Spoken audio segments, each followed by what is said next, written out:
बिहार को मिलने जा रहा है उसका पहला एक्सेस कंट्रोल एक्सप्रेसवे, जो कि है पटना पूर्णिया एक्सप्रेसवे। देखिए, इसके बनने के बाद कारोबारिक गतिविधियां जो हैं उसमें तो बढ़ावा आएगा ही, शहर को नई पहचान मिलेगी, रफ्तार में भी काफ़ी ज़्यादा तेज़ी आएगी। लेकिन इसी के साथ साथ किसानों की चिंता जो है मुआवजे को लेकर इस परियोजना के लिए बढ़ती जा रही है। क्या है रीज़न, क्या है ये पूरा मामला, आइए हम आपको इस रिपोर्ट में बताते हैं। उसके पहले नमस्कार, न्यूज़ फॉर नेशन देख रहे हैं आप और मैं हूं अदिति आपके साथ। देखिए, अगर बात करें तो बिहार के पहले access control Patna Purnia expressway के लिए ज़मीन अधिग्रहण का सर्वे तेज़ी से चल रहा है। इस एक्सप्रेसवे के बनने के बाद पटना से पूर्णिया की यात्रा काफ़ी ज़्यादा आसान हो जाएगी।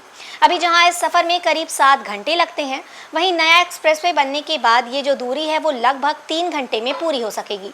सरकार का कहना है कि इससे व्यापार, उद्योग और रोजगार को बढ़ावा मिलेगा। साथ ही नेपाल और बांग्लादेश की सीमा के पास होने के कारण ये एक्सप्रेसवे सामरिक दृष्टि से भी काफ़ी ज़्यादा इम्पोर्टेंट होगा। हालांकि इस परियोजना को लेकर किसानों और ज़मीन मालिकों में नाराज़गी भी देखने को मिल रही है। जिन लोगों की ज़मीन एक्सप्रेसवे के लिए अधिग्रहित की जा रही है, उनका कहना है कि सरकार की ओर से तय किया गया मुआवजा बहुत कम है।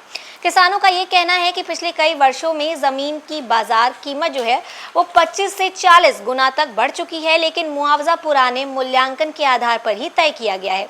उनका आरोप है कि नए MVR मतलब मिनिमम वैल्यू रजिस्टर में ग्रामीण क्षेत्रों की ज़मीन की दर जो है वो केवल करीब 1.6% बढ़ाई गई है, जो वास्तविक कीमत के मुकाबले बहुत ज़्यादा कम है।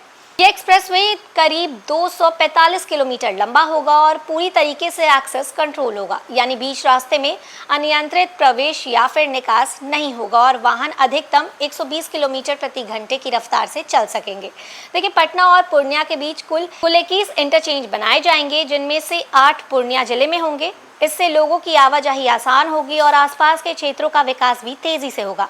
National highway authority of India NHAI के पूर्णिया प्रक्षेत्र के परियोजना निदेशक प्रवीण कुमार कटियार ने बताया कि जमीन अधिग्रहण के लिए 3A गजट पहले से ही जारी हो चुका है और फिलहाल सर्वे और जमीन की जांच का काम जो है वो भी चल रहा है तथा कई स्थानों पर पाइलिंग का काम भी शुरू हो गया है और उसके बाद 3D गजट जारी किया जाएगा और फिर जमीन मालिकों को मुआवजा देने की प्रक्रिया शुरू हो जाएगी।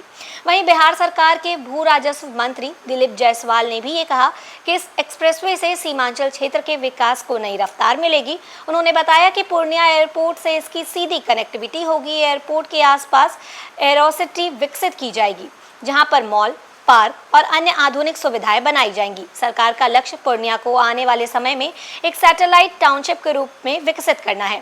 तो देखिए, कुल मिलाकर पटना पूर्णिया एक्सप्रेसवे बिहार के विकास की बड़ी परियोजनाओं में से एक माना जा रहा है।